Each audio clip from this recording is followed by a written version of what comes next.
If anyone tells you to come to a nightclub that gives out free drinks and money, run. In Lagos, they say when the rich start handing out free money in a club, it's not charity, it's sacrifice. Martin thought his luck had finally changed. They said free money, free drinks. But by sunrise, one of them was in a grave and the other was in a hospital. Beware of nightclubs. When the lights go out, the spirits eats. Martin was 26 years old, but his body had already started to forget what hope felt like. Every morning, for the past 8 months, he would wake up in his mother's small sitting room in Lagos, and the first thing he would do was check his phone, refreshing his email, scrolling through job sites, hoping that someone, anyone, would see his qualifications and think he was worth hiring. His certificate from the Polytechnic hung on the wall like a beautiful lie. Everyone had told him it would open doors. It had only opened a door to disappointment. His friend Bola was having the same nightmare, except Bola was angrier about it. They had been friends since secondary school, the kind of friendship where you don't need to explain yourself because the other person already understands the weight you carry. Bola's anger was different though. It burned hot and fast like petrol catching fire. Martin, my guy, Bola said one evening as they sat on the crumbling fence outside Martin's compound, passing a cigarette between them. I'm tired of this life, you know. We finished school, we have certificates, we have sense, yet we're here watching ourselves waste away like bananas in the sun. Martin did not respond immediately. He was watching the sunset paint the sky in shades of orange and purple, beautiful and tragic, like everything in Lagos. The city was alive with noise, generators humming, car horns blaring, people shouting, but he felt completely still inside, like a photograph of himself rather than the real thing. What can we do? Martin finally answered, and even as the words left his mouth, he hated how defeated they sounded. Even the big companies are not hiring. Even people with connections are struggling. It was true. Their families had done everything they could. Martin's mother sold vegetables at the market, her back bent from years of standing in the sun. Bola's father was a security guard who came home every evening too tired to speak. Both families had sacrificed everything for their education, believing it would be their ticket out of poverty. Instead, they were now watching their sons return to the same place of struggle, like water returning to the ocean. That night, as Martin lay on his thin mattress, listening to the sounds of the Lagos night, the stray dogs fighting, the night traders calling out their goods, someone's child crying in a nearby room, he felt something dangerous taking root in his chest. It was a feeling he recognized but had been trying to push away. Desperation. Desperation is a clever thing. It doesn't feel like weakness at first. It feels like freedom. The next morning, Bola arrived at Martin's house earlier than usual, his eyes shining with something Martin couldn't name. It was neither hope nor excitement. It was something sharper. "Brother, I'm going somewhere tonight and I want you to come with me," Bola said, and there was an energy in his voice that made Martin sit up and pay attention. "There's a place, a nightclub, very big, very fine. They call it the Velvet Room." Martin had heard whispers about the Velvet Room. Everyone in Lagos had. It was the kind of place that existed in stories, where the rich men drove their cars with tinted windows, where music played so loud you could feel it in your bones, where anything could happen and everything was permitted. It was a place for people like them to only dream about from a distance, like staring through a glass window at a feast you could never taste. "We don't have money to enter that kind of place," Martin said. But even as he said it, he was wondering if it was true. Bola smiled, a smile that would later seem important to remember, like the smile right before everything changes. "That's the thing, my brother. That's the beautiful thing about the Velvet Room," Bola said, stepping closer. "They say the owners and the rich men who come there, they hand out free drinks, free money too. Just like that, no strings attached. They just give it to people, random people." Martin felt his heart do something strange in his chest, a mixture of hope and fear, like standing at the edge of a cliff and wondering if the water below would catch you or destroy you. "Free money," Martin repeated, and the words felt strange in his mouth. In his 26 years of life, he had learned that nothing was ever free. Everything had a cost. But maybe, just maybe, he thought, maybe this time was different. Before we continue with Martin's story, If you are enjoying this tale, please subscribe to this channel. In Lagos, we have a saying, a story that travels alone gets tired. This story needs your eyes, your ears, your heart. Subscribe so you never miss another chapter of this journey. The next part is where everything changes and you won't want to miss it. That same evening, as the sun began to sink below the Lagos skyline, Martin found himself wearing his best shirt, the one he saved for important occasions, and walking towards the part of the city he had only heard about in conversations. Bola walked beside him, talking constantly, his words tumbling out like water from a broken pipe. "I'm telling you, Martin, tonight is our night. I can feel it. Tonight, God is finally going to remember us. Tonight, we're going to eat like the people we see driving in big cars." But as Martin walked, there was a small voice inside his head, small but persistent, asking him questions. Where does this money come from? Why would rich men just give it away? What do they get in return? He pushed that voice down. He was tired of listening to the voice of caution. The voice of caution had never fed him. The voice of caution had never stopped his mother's back from bending. The voice of caution had only made him feel smaller. Sometimes, the smallest decisions change everything. The velvet room was nothing like Martin had imagined, and everything like his nightmares. From the outside, it was intimidating. A long black building with windows painted over so you couldn't see inside. There were men in dark suits standing at the entrance, the kind of men whose shoulders looked like they could carry the weight of entire buildings. But as Martin and Bola approached, something unexpected happened. The men smiled and waved them through, not even asking for money or checking their names. Once inside, Martin's senses exploded all at once. The music was so loud, it felt like it was vibrating inside his skull. Red and blue light flashed across the faces of hundreds of people. Beautiful people, rich-looking people, people who seemed to exist in a completely different world from the one Martin came from. The smell hit him next. Expensive perfume, mixed with sweat, alcohol, and something else he couldn't identify. The air felt thick, almost liquid, like he was swimming rather than walking. And then there were the dancers, men and women moving their bodies in ways that made Martin's stomach feel strange and tight. He had never seen anything like this. In his neighborhood, you didn't see women dancing like this, moving like water, like fire, like they owned the night themselves. "Come on," Bola shouted into his ear, grabbing his arm. "Come on, let's find a spot." They pushed through the crowd, Martin feeling like a ghost moving through a dream, until they reached a corner near the edge of the dance floor. That's when Martin first saw him. The man appeared suddenly, like he had materialized from the smoke itself. He was tall, dressed in a suit so expensive, it probably cost more than Martin's family made in a year. His smile was wide and white, and his eyes were the color of coffee, warm-looking, inviting, dangerous. "Hey, young brothers," the man said, his voice smooth like honey poured over glass. "First time at the Velvet Room?" Bola nodded excitedly, like a child being offered candy. Martin didn't say much, but something in his chest was tight, like a fist clenching around his heart. "Welcome, welcome," the man said, and he clapped his hands twice. Immediately, a waiter appeared carrying a tray of drinks. "Drink, celebrate, you are among friends here." The man handed each of them a glass filled with something golden and sparkling. It looked expensive. It looked like the kind of thing people in movies drank at parties in countries Martin had only seen on television. "What's your name, brother?" Martin asked the man, finding his voice. The man's smile widened, but something flickered in his eyes, a moment of shadow, like a cloud passing in front of the sun. "My name is not important," he said. "What is important is that you enjoy yourself. Drink, have fun. Tonight, the money flows like water here." Bola didn't hesitate. He brought the glass to his lips and drank deeply, and Martin watched his friend's eyes light up with pleasure. The music seemed to get louder, the lights seemed to flash brighter, and suddenly, Martin found himself wondering, why not? Why not drink? Why not try to enjoy something just once in his miserable life? He brought the glass to his lips.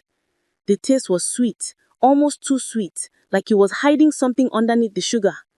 There was a slight bitterness at the end, something that didn't belong there. But Bola was already laughing, already moving, already being absorbed into the crowd, and Martin didn't want to be the one standing alone. He drank. For a while, Martin couldn't tell how long, because time seemed to work differently inside the velvet room. Everything was wonderful. The music seemed to make sense. The lights seemed beautiful. The people dancing seemed wise and happy. His body felt light, like he could float. His mind felt quiet, like all the noise and worry that usually live there had finally found a place to rest. More drinks appeared. More men in expensive suits approached them, smiling, talking about opportunities and money and how successful young men like Martin and Bola deserved to enjoy themselves. Cash was pressed into their hands, actual naira notes, real money, and Martin felt something he hadn't felt in months, a sense of belonging, a sense of being wanted. Around them, the party continued. The dancers moved, the music pumped, the lights flashed, and somewhere inside his head, Martin was aware that something wasn't right, that something about this night didn't make sense, that the feeling in his stomach wasn't quite excitement, but something close to fear. But he pushed it away. He didn't want to think, he just wanted to feel good. That's when he noticed Bola starting to move strangely. At first, Martin thought his friend was just dancing, just getting into the music. But then he saw that Bola's movements were uncontrolled, jerky, like his body didn't quite belong to him anymore. Bola's head was tilted back, and his eyes had a strange quality to them, not really seeing, not really present. "Bola?" Martin called out, but Bola didn't respond. Martin tried to move closer to his friend, but the crowd seemed to push him away. He was fighting through bodies, through music, through the thick smoke that seemed to fill the air with each passing second. His head was pounding now, and the pleasant feeling from before had turned into something else, something darker, something that made his skin prickle with warning. That's when he saw the man with the kind eyes again, the coffee-colored eyes. The man was standing near Bola, and he was holding his arm. And in his other hand, Martin saw something glint, something small and silver and sharp. Martin's mind, foggy as he was, finally understood what he was seeing. Horror crashed into him like a wave. But before he could move, before he could shout, before he could do anything at all, the world went black. Martin woke up in a hospital.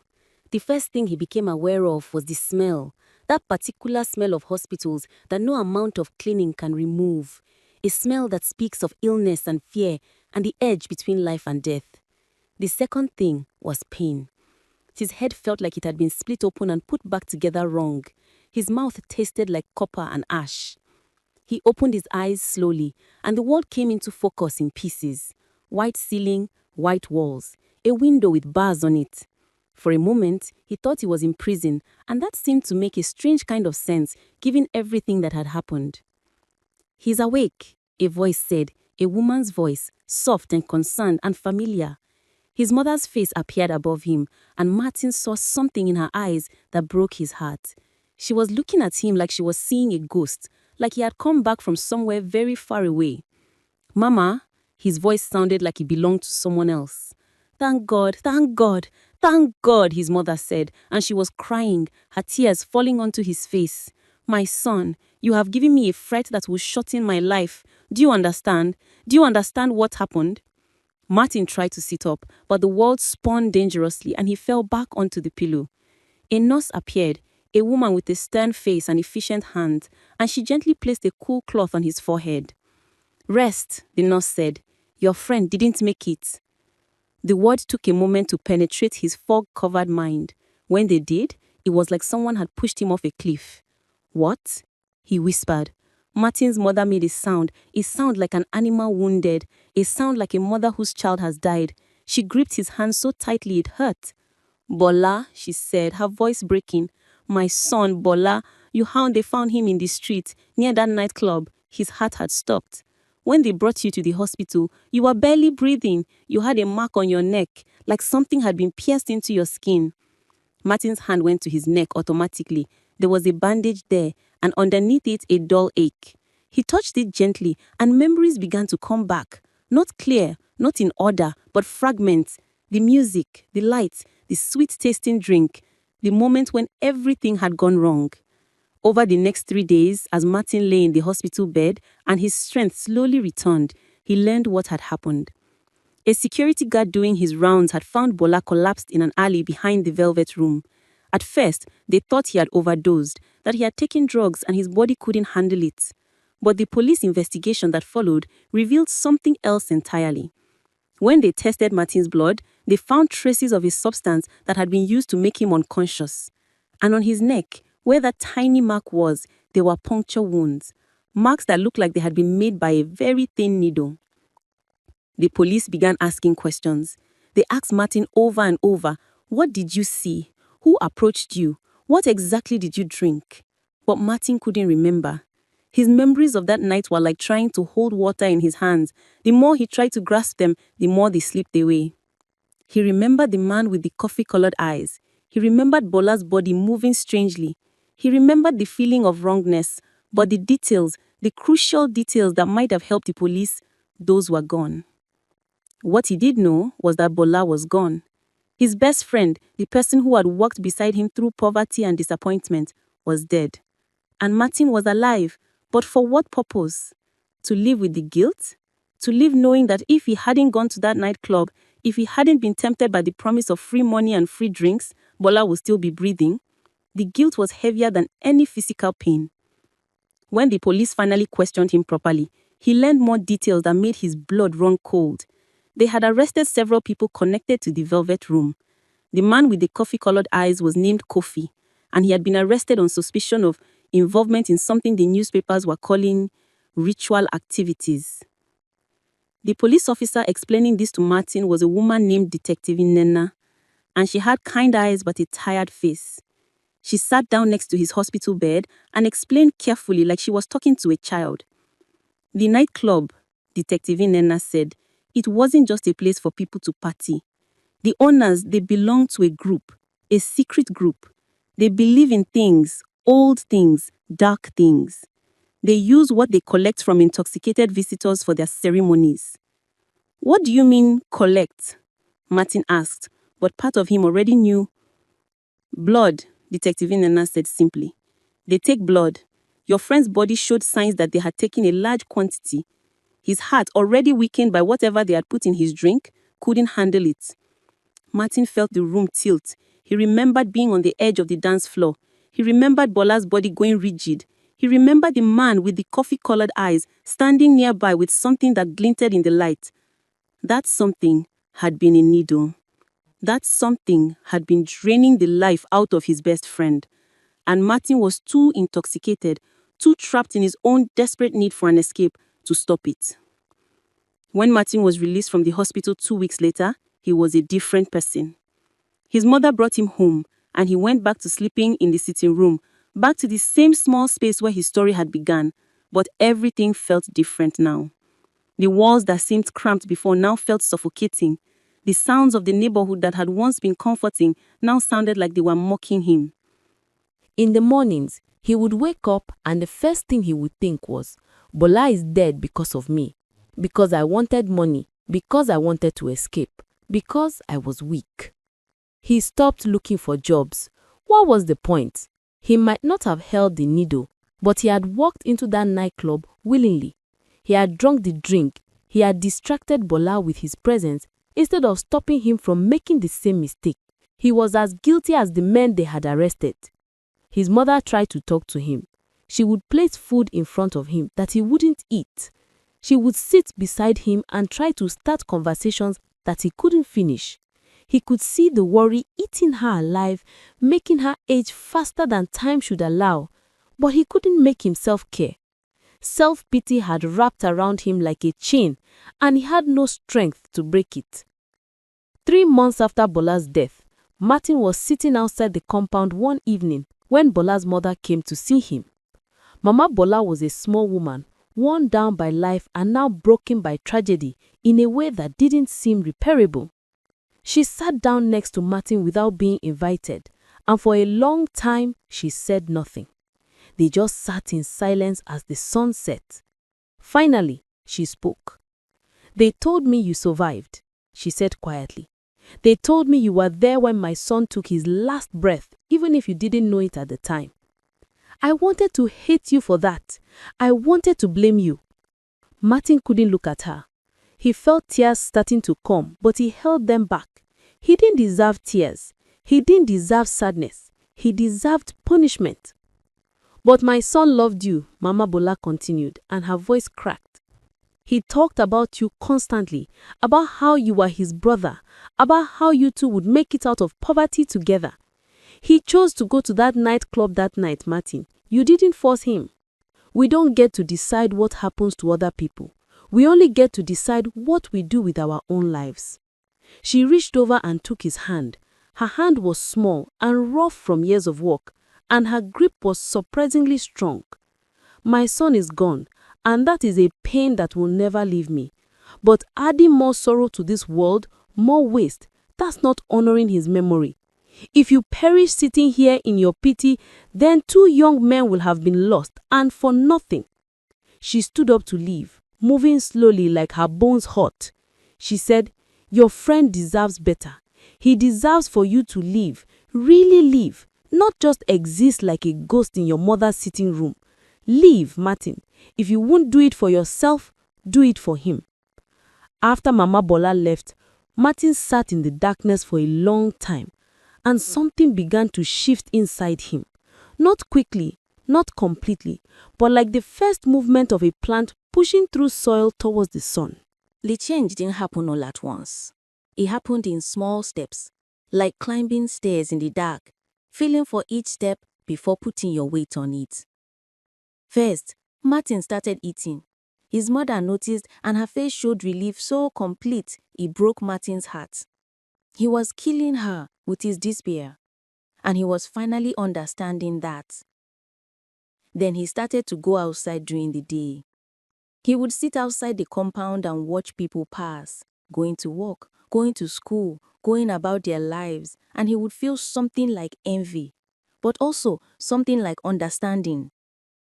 Everyone had burdens, everyone had pain, but everyone kept moving. After 2 more months, something happened that Martin didn't expect. The police contacted him again. Detective Nena came to his house with news. They had built a strong case against the people connected to the Velvet Room, and they wanted Martin to testify in court. Would he do it? Would he be willing to stand up and tell what he had seen that night? Martin's first instinct was to say no. He couldn't go back to that part of the city. He couldn't face those people. He was terrified. But then he thought about Bola. He thought about all the other young people like them who were desperate, who were hungry, who were looking for a way out of poverty. He thought about how many more might end up in that nightclub, how many more might not wake up in a hospital bed. "I'll do it," he told Detective Nena. "Even though your memories are not clear?" the detective asked.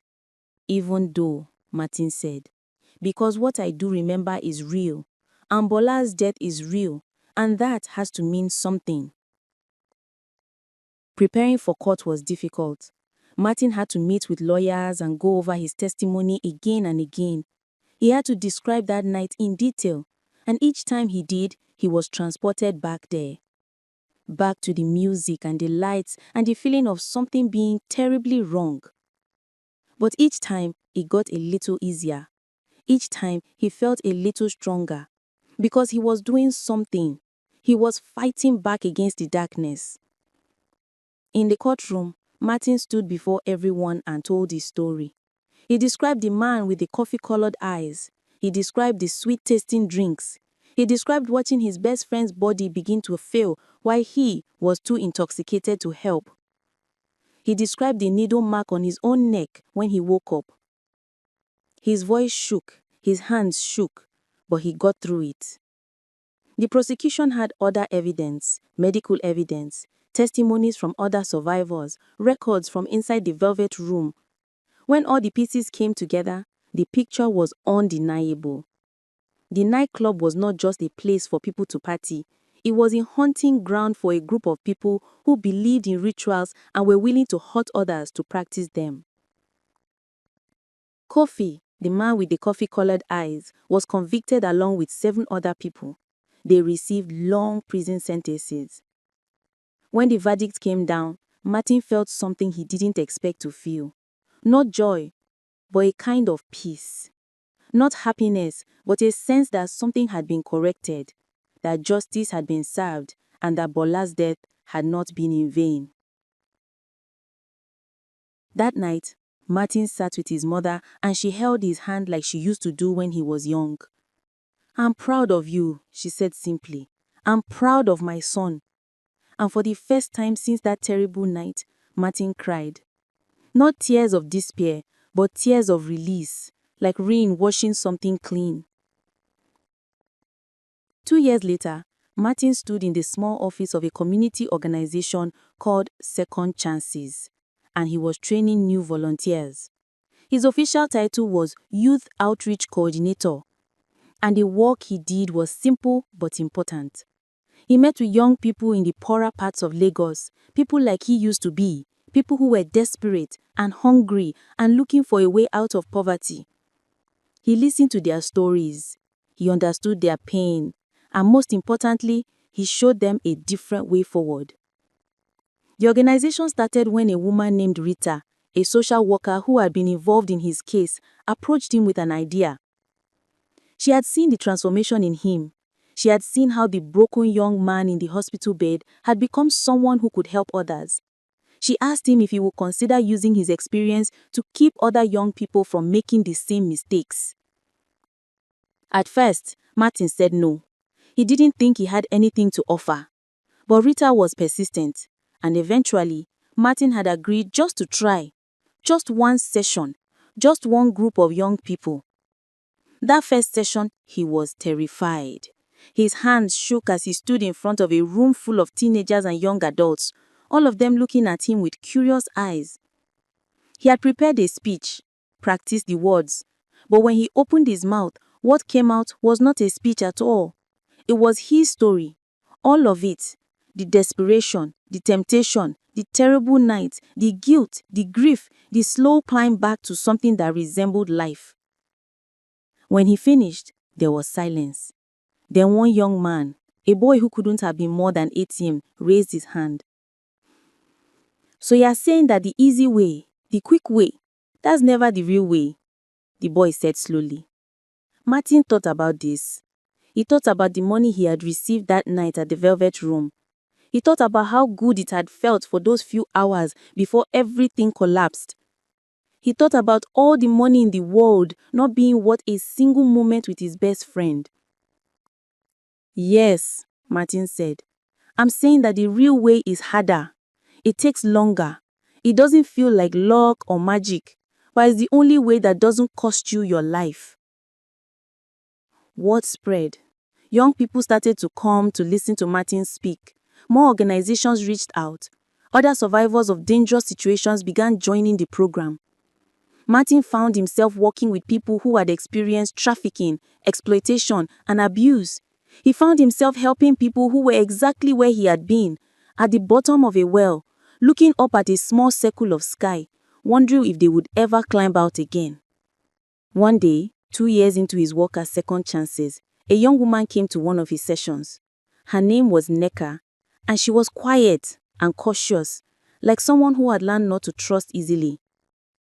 After the session, she approached him. "I almost went to the Velvet Room," she told him quietly. "My friend told me about it, told me about the free money. I was ready to go. Then I saw your story on a video someone shared, and I didn't go." Martin felt something inside him shift. In that moment, all the pain he had carried, all the guilt, all the darkness, it suddenly had meaning. Because this young woman standing in front of him was alive, she was safe, and it was because he had chosen to speak about his experience. "Thank you for telling me that," he said to Neka. "Really, thank you." "No," Neka said, "thank you for not giving up, for staying alive." 6 months later, Martin was offered a promotion.